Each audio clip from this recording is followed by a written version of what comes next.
Good day, ma'am. This is G. Rafael Estamayo, BS Criminology, Block 4. And this is Melvin C. Solis, Criminology, Block 4. Our chosen topic entitled Martial Law. Primary sources, a document first-hand account, or other sources that constitute direct evidence of object or study. Written articles.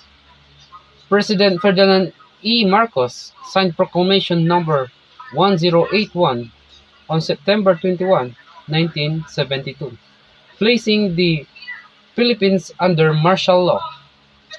Some sources say that Marcos signed the proclamation on September 17 or on September 22, but in either case, the document itself was dated September 21. So, in the years leading up to Ferdinand Marcos' declaration of martial law, the Philippines Free Press was one among a handful of publications that were unrelenting in their critique of his administration.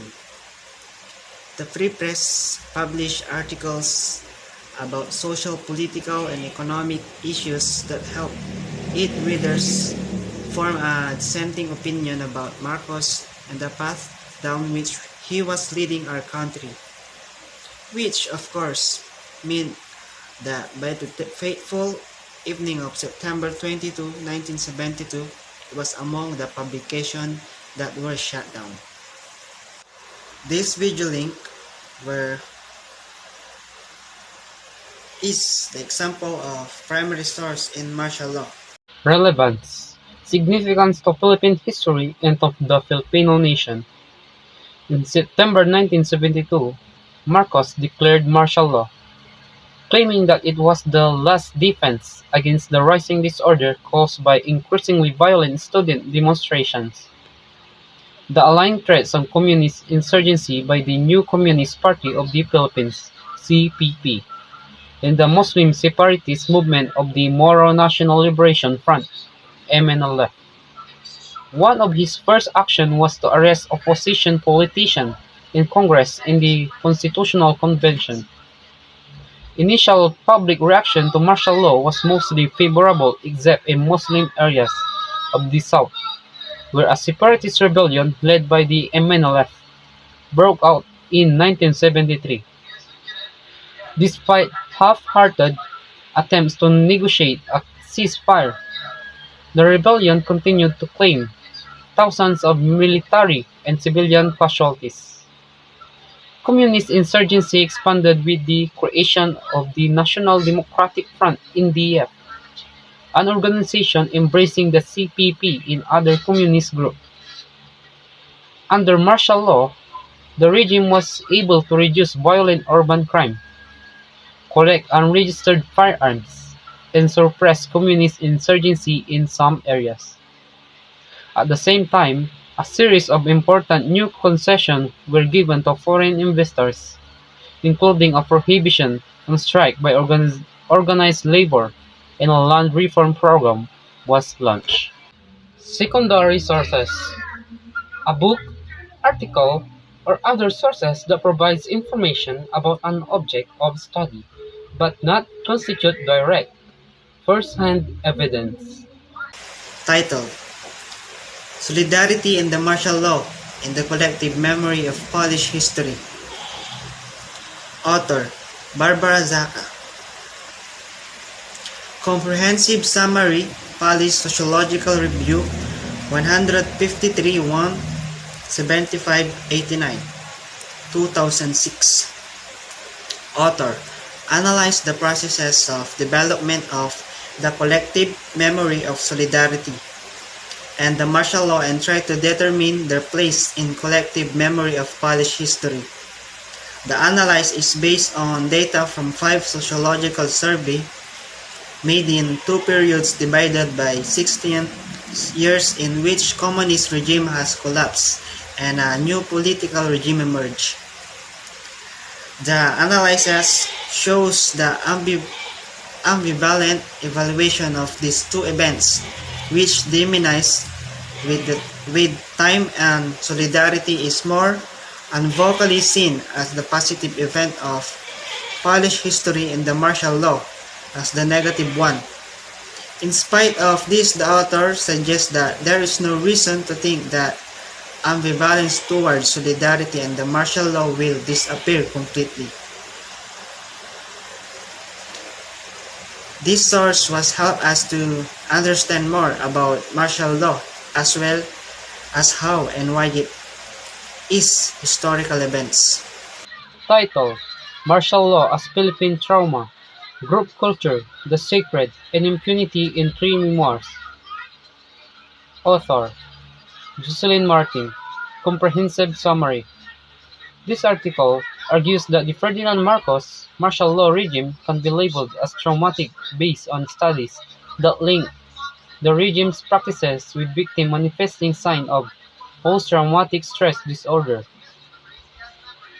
An examination of martial law in the Philippines enriches cultural memory and trauma disease by supporting genres other than postmodern fiction such as memoir writing and poetry.